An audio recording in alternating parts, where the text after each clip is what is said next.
Hi again guys, and welcome to episode 10 of Spirit of Le Mans, the review series, where I'll be assessing the merits and downsides of each purpose-built Le Mans prototype on Gran Turismo 6. So in this episode, as you can see, we'll be reviewing the 1989 Mercedes-Benz Sauber C9 Group C prototype, which actually won the 1989 Le Mans, and as far as I'm aware also set the fastest speed ever recorded on the Le Mans, with the top speed of 254 miles per hour.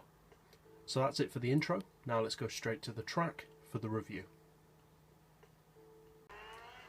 So the Mercedes being such a fast and extremely powerful car, you probably expect that it's not going to be that great on city tracks. And you'd pretty much be right.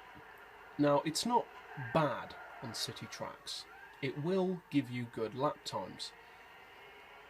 But the way that I'm reviewing the cars in this series isn't about what lap times they can do. It's about what the cars are like to drive, what their attributes are and how they feel to drive, how confident the cars make you.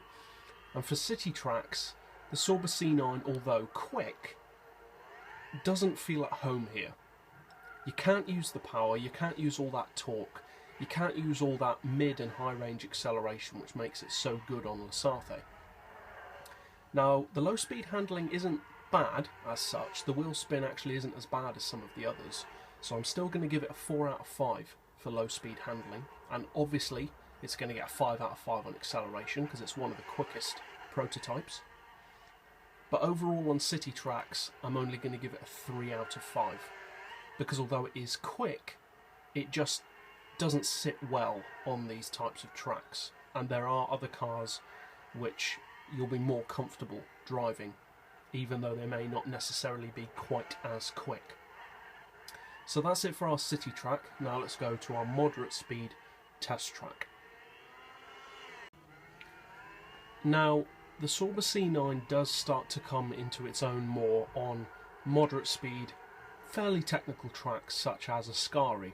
Now, it still doesn't feel completely at home here, because whereas many of the prototypes have a lot of straight line performance, such as the Piscalos, the Bentley, the Nissan R92 CP, etc., none of them feel, or in my opinion, none of them feel as purely focused on straight line performance as the Sauber C9. The Sauber C9 feels at home on Sarthe, and everywhere else where you drive it just feels like you should be at Sarthe. It feels like you're never really getting the best out of the car. Now again, not that it can't set a bad lap, it just doesn't feel like the right car, or it doesn't feel like you're really using the car to its full potential, as it were, on tracks such as this. Now, it will still give you a pretty decent lap time, and for mid-range handling I'm still going to give it a 5 out of 5 because it is very good. It's a little bit twitchy sometimes, but overall it's very good.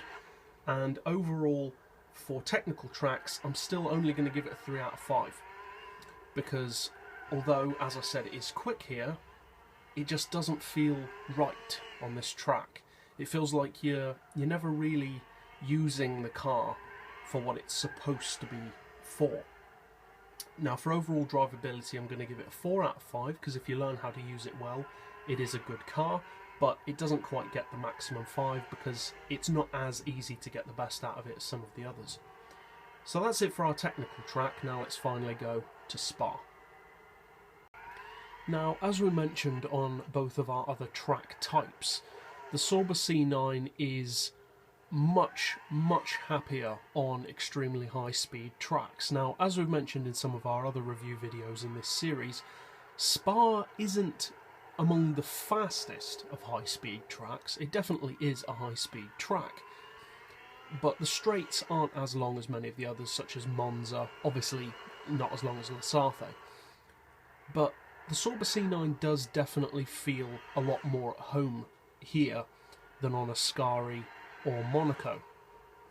Now, I don't want to give any of you guys the impression that this is a bad car just because I gave it low ratings on the other tracks. It's not a bad car at all. It's a very, very good car. It's just, there are some cars that feel almost like specialist vehicles within a vehicle type. And the Sauber C9 to me feels like a specialist vehicle. It only feels like it's really being put to its best use on a very narrow range of tracks. And obviously that's just my opinion, and doubtless there are many who love this car on every track. But to me it just feels like you're almost wasting the car's ability on most tracks. Now for high-speed handling, I'm going to give it a 5 out of 5, because it's very, very good. That's what it's designed for. For brakes, I'm not sure if we're mentioned on the other tracks, but for brakes I'm going to give it 5 out of 5. And that's surprising for an older Group C car, because generally their brakes aren't quite so good. And overall, on high-speed tracks, I'm going to give it a 5 out of 5, because this is where the car really shines, where you can use all of that power and high-speed stability. So that's it for our actual testing of the car. So now let's go back to the garage for an overall roundup. So overall, the Sauber C9 definitely isn't a bad car in any way. It's a very, very good car, and as I said from the outset of the video, it will give you good lap times. Now the best point about this car is its straight line performance. It's, as we've said, one of the quickest prototypes on the game. Its biggest downside is that, in my opinion anyway, the Sauber C9 feels, if there is such a thing, a little bit over-specialised. It's so specifically good at La Sarthe that on Gran Turismo 6 anyway, it feels kind of wasted anywhere else. Because it will give you good lap times, but so will plenty of other prototypes. Whereas on La Sarthe, this car really shines. There are very few cars in the prototype class that can keep up with the Sauber C9 on La Sarthe. There are some, but very few, especially of its own age. There are very, very few Group C cars that can give the Sauber C9 a good run for its money. Some of the more modern prototypes can, but I mean, of course they can. They're like 20 years newer technology, 20 years newer aerodynamics, etc. So of course they can give it a run for its money. But from cars of around its own era, there's virtually nothing that can challenge it for high-speed tracks. Apart from perhaps the Toyota Minolta, that's about it.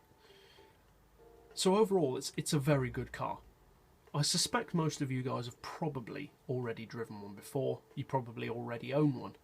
If you haven't, I would highly recommend doing so. It's one of the most powerful prototypes, one of the quickest prototypes, and one of the best.